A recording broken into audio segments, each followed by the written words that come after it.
hands. That's why I'm in my sneakers. So Ohemaa is in her boots, and Genius is also in his boots. So yeah, of course. Now you know who my guests are. Ohemaa, Woye, and then we have K Genius as well joining us in the studio. Welcome. Thank you. Wow. Yes. Wow. I'm very honored to be sitting here because Ohemaa, growing up, we listened to you. Wow. On radio. Your voice is one of the strong voices we have on our airwaves. I give thanks, man. I thank God for it.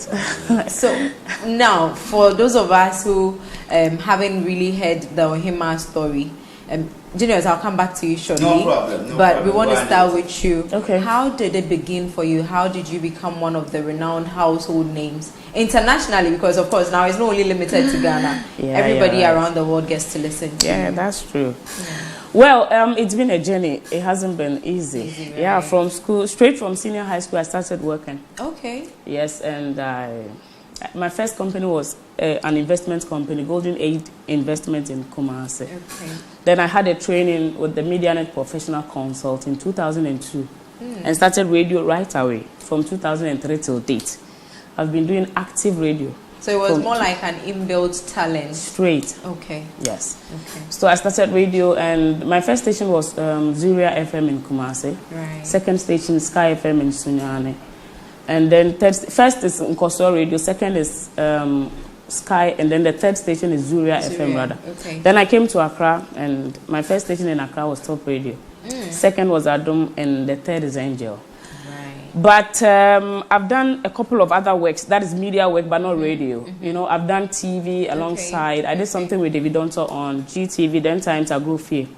And I hosted a program on Adom TV. And I hosted something also on Top TV as well. And now I'm starting something now on Angel TV. On Angel TV. I've been a reporter for the print media. A couple of newspapers, Fela Magazine is one, New Nation Times, Weekly Digest.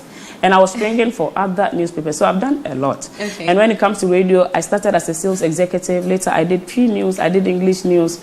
I posted a political show, current affairs CV program. Should be like a whole a DJ, a presenter, right? Head of events. Your producer for your CSC on Adom TV is actually here. Big shout out to Kiki. She wants us to know, like she wants us to know. He knows where I'm going. Right. Yo. So then, all through these years. People say that if you're a female in the industry, in the media fraternity, it's difficult because people would want to pry on your innocence, or people would want to take advantage of you. You'll be forced to do certain things you do not want to do. You haven't gone through this process, and of course, like you said, it wasn't easy. Can you share with us some of your experiences? Did you go through these perverse acts by male colleagues or superiors or whatever? I mean, it's definitely something that must be expected, because it's always a journey, regardless the route that you're taking, but it's still a journey. So the challenges will always be there, and I faced many of them. But one thing is, I didn't allow any of them to stop me from where I was going. So I'm a focused person. So regardless what comes up, I mean, I remember being a DJ. Even that alone, I had a lot of challenges. You know, a lot of guys in the industry, the only thing they do is only the DJ work. And so if you're a presenter, you are able to deliver well as a presenter, and you are also a DJ, then it's some kind of a threat to them. And sort of. But that is not it. You know, the fact that that is your work alone should not stop me from doing what I can also do in addition to what I'm able to do. You understand? But I had to be strong, because you know, when they try to stop you and you don't allow, they find other ways to make you feel weak. You know, so they have spots that they will be hitting. You know, so it gets to you, it will break your morale down, and you would have to stop. But I didn't stop. And fortunately for me, I had a good value in the work that I do. So I didn't have to be giving sex for roles, sex for anything, because even the company needs my service, you understand? So I didn't give those things. If I have to date you, I'm dating you because I feel like I have to date you, but not because I want you to put me on a particular show, you understand? So the challenges were many, a lot of them, and a lot of them were even in the public domain. So people know what I've been through. But I've been able, with the help of God, I have been able to overcome them all of them. Right. So talk about if you need to date someone. Did you ever date someone you worked with? No.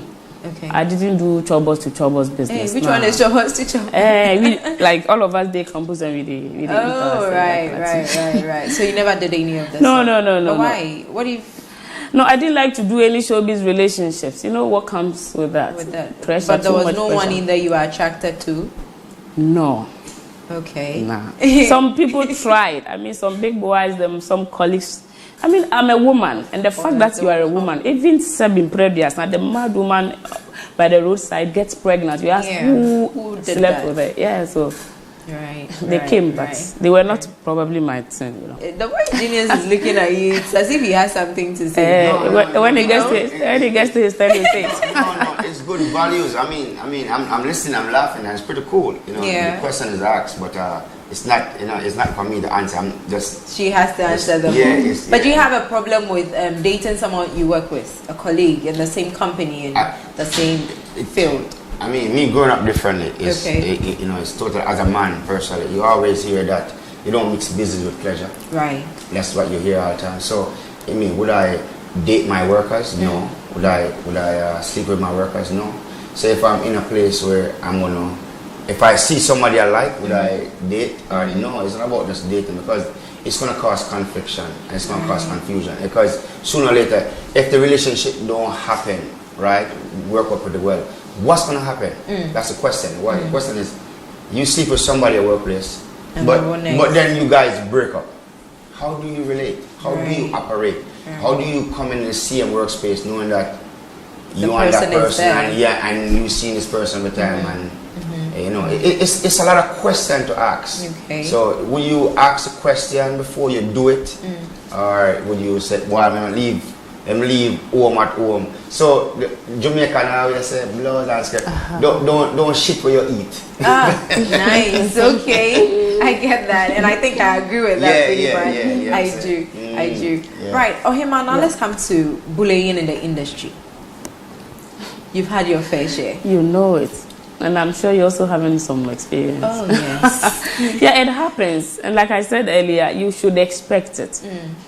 People don't like other people to shine. Right. If it is not them or their personal person, then it shouldn't be anyone else. So if only you would allow, they would bully you. Okay. They won't allow you to be yourself and do what you have to do. So how do you overcome it? Because sometimes the things you see, especially on the internet now, it's quite disheartening. It might just dampen your spirit. Listen, you have to build that tough skin. It doesn't come in a day. Okay. It's a process. I mean, when you start from the beginning, it will be hard to deal with them, especially when you start seeing the hate, the abusive comments, them kind of bully stuff. From the beginning, it matters. But after some time, you get used to it, and then you read them and you laugh.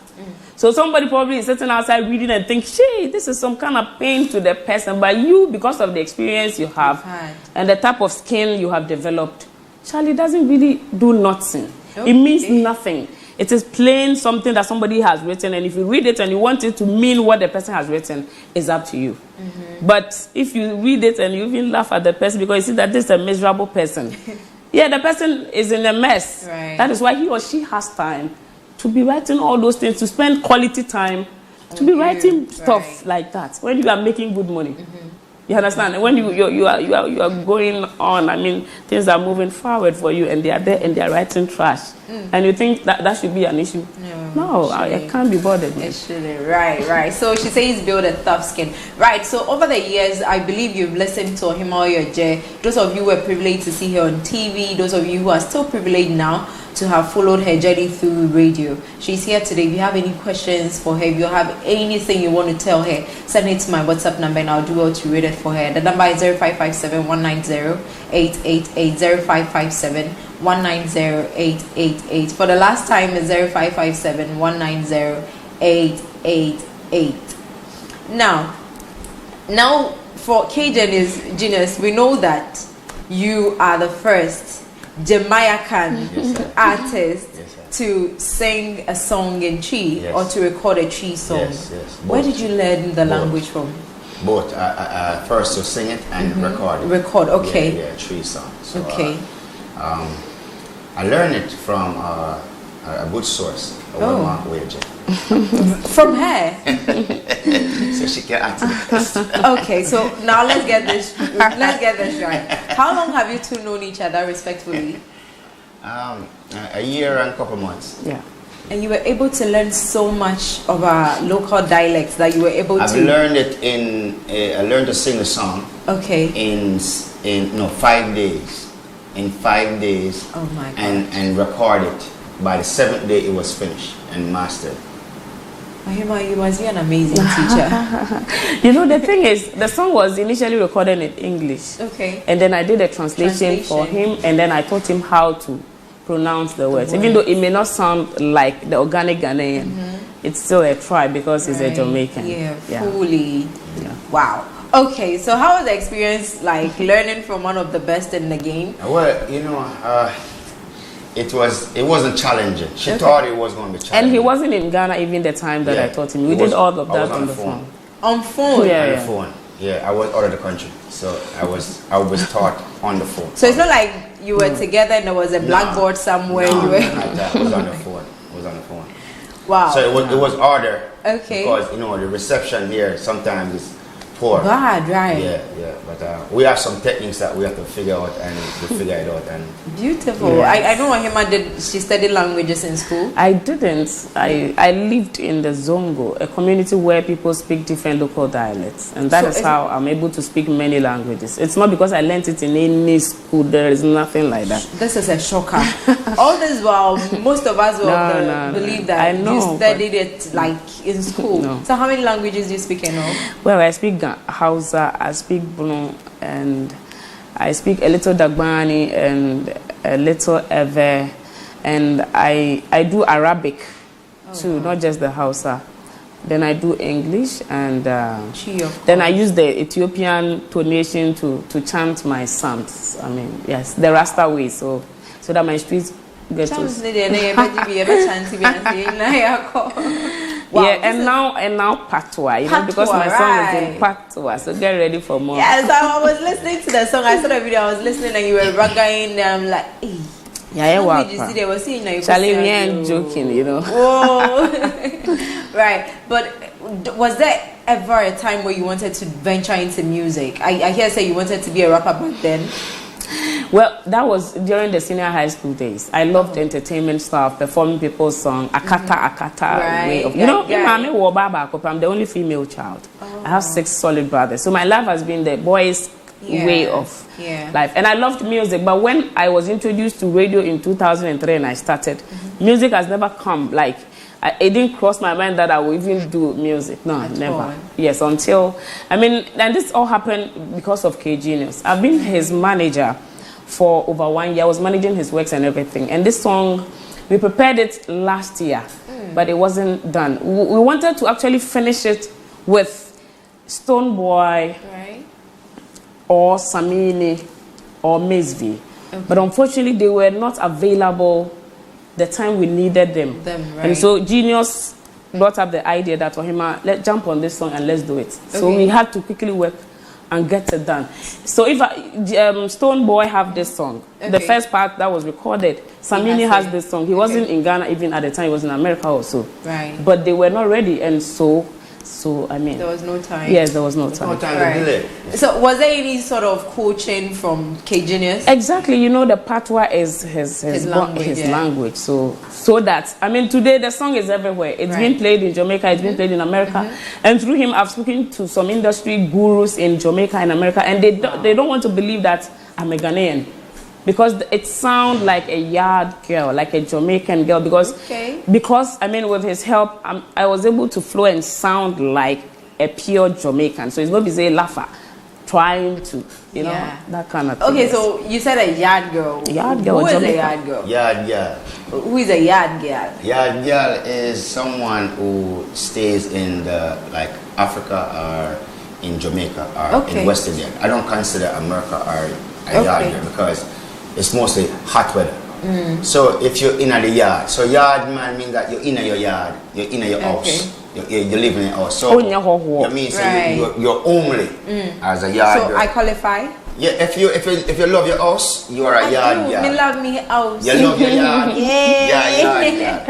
Right. So you know, it's just yard girl means one who stay at home, who love home and not street. Right. Basically, that's how it will go. But yard girl is also means that when you go away, you say you come back.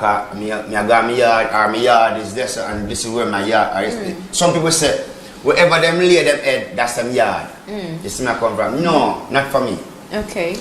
Jamaica my yard, and Africa is my yard. Yeah, so I saw me that say. So you have to choose your yard. Right. So yeah, me's a yard man. He's a yard. He's a yard girl. Yeah, me a yard girl. Yeah. Right. So then I saw a video where you were explaining the name Jamaica.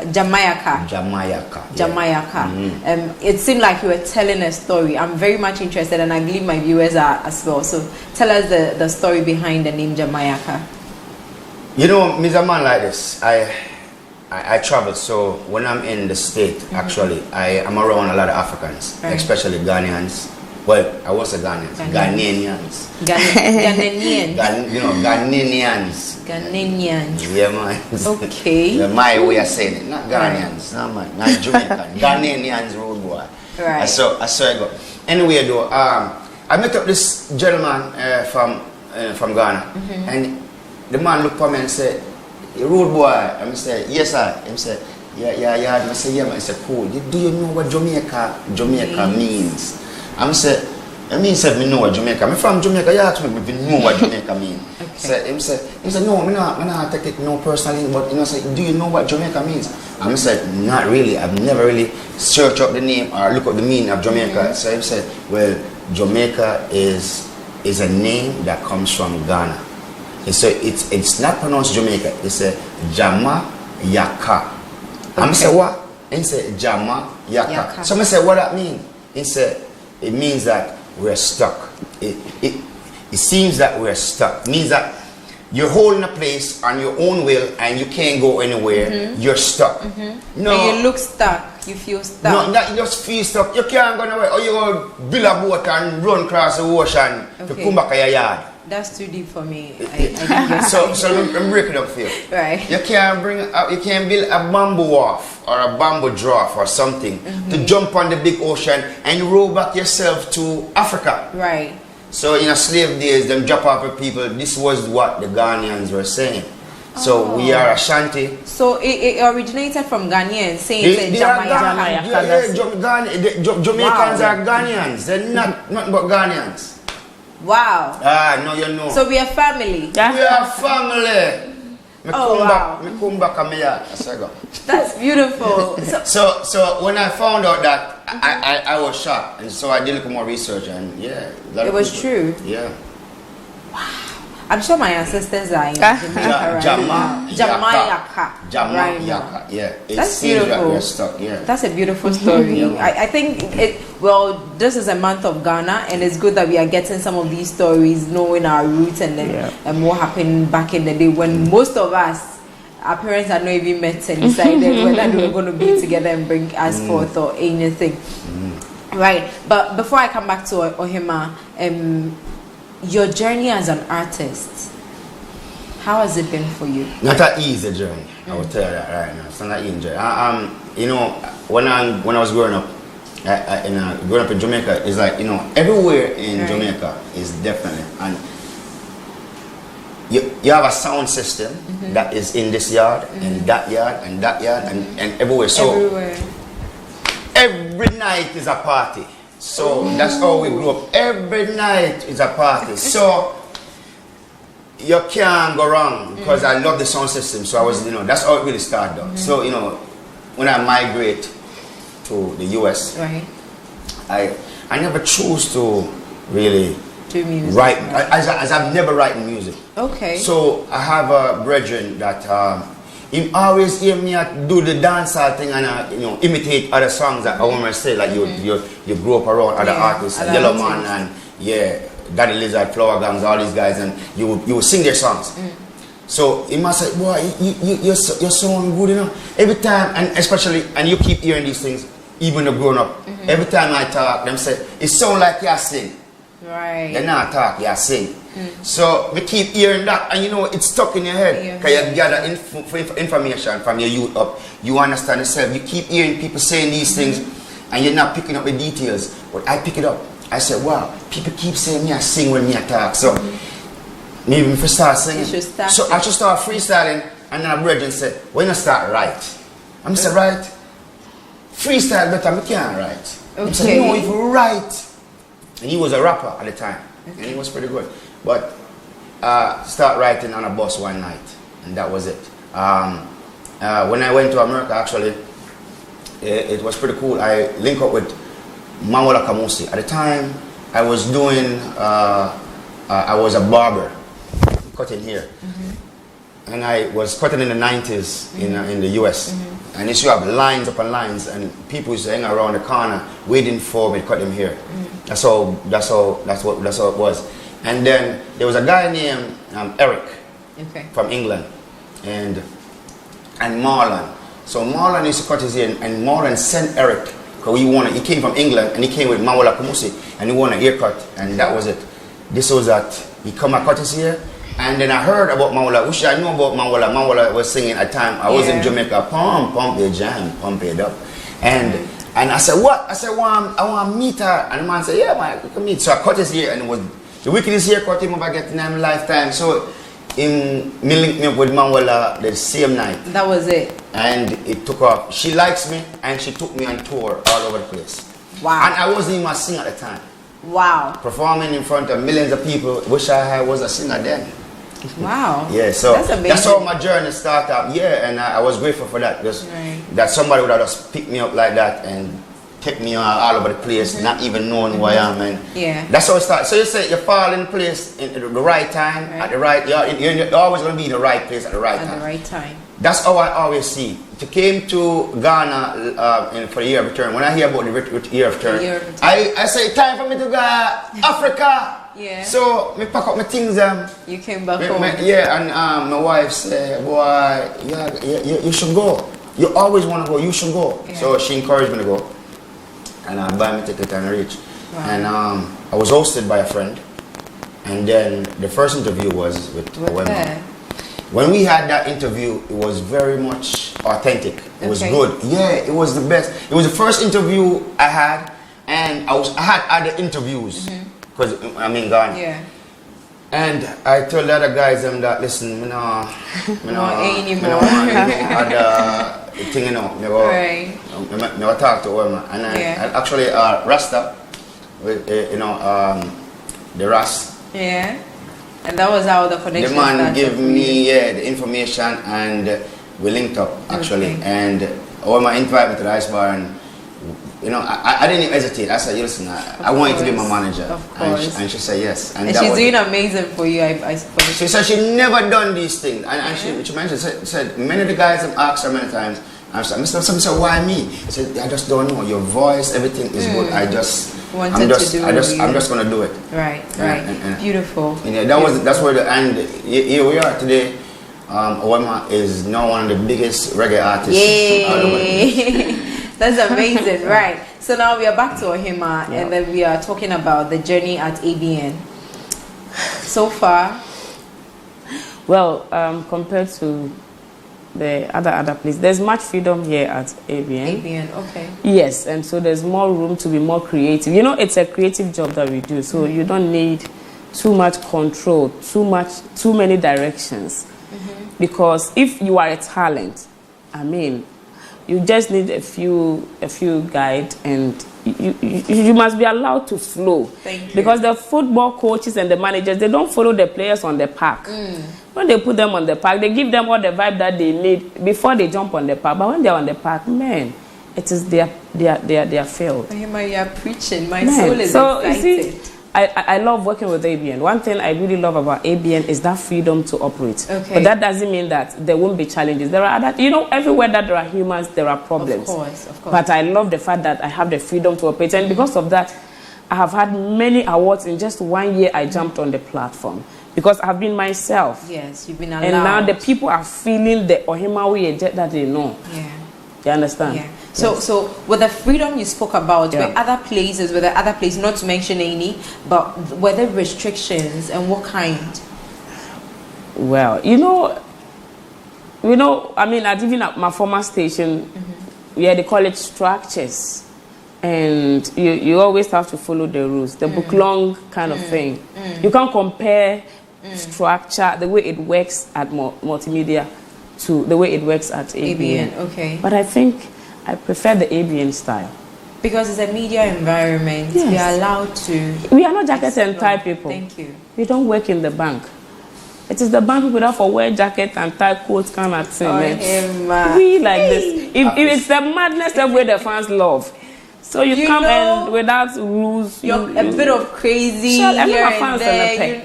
Who said today the people who say they speak plenty English and things, they try to localize the English. Yes. Because that is what the people want. Yeah. If it is book long, they will go and pick books and read and sit in the library. But they want that. Is it even news today tend to comedy? Of course. Because apart from the fact that the person wants to hear what's going on, he wants to hear it in a certain way. Thank you. You understand? Thank you. Freedom in the media environment is what we preach for. So we can be creative and allowed to be ourselves. That way our innermost souls and the babies in us come out. Right? Right. So we're about to go hunt in the jungle. Are we ready? Definitely. Okay, people. So join us as we... It's a nice place. Plenty high grade, put you in the right place. You are the king, I'm the queen. They will see it. Plenty hate, but I will elevate you. Snap my fingers and servants come around. Me no work hard, me use my brain, you work smart. Like a lioness, sneak up, you make a hunt. Anyone in me way, I don't, them get done. No boy can come in me face thing me easy. Me left if the girl them wear sleazy now. Me no wear makeup, me face like makeup. Me happy with the one to elevate your girls. Wow. Yo, so that's amazing. Okay, so a line in there talked about makeup, and knowing you, I know you don't wear makeup. Makeup free. What's up with that? Yes, it's a message. You know, the song itself is Jungle Hunt, and it's an original song. It's authentic. It's a love song. It's about a man, a hunter who is gone to the jungle to hunt for a queen that he wants to make a wife. And the type of woman he wants is a natural woman, somebody who is herself. Who's not adding anything to just to impress.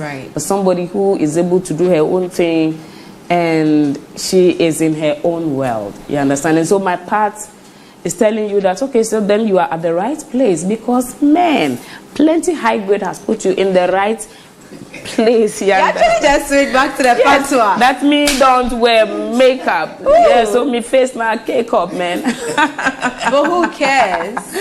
Yeah. So I mean, to let you know that then you are this is what you're looking for. Yeah, and you met me, and me too is in that circle. So then you don't have to go anywhere. Look no more. So it's a love song. I mean, at your weddings, when you find a new card, if you want to even win the girl, you go to use the same song. The boys, those who can't actually talk, or he let the song talk for you. Abeku, for example, he doesn't know how to corner. So use the song. So now the job is done for you. Simple, simple, right.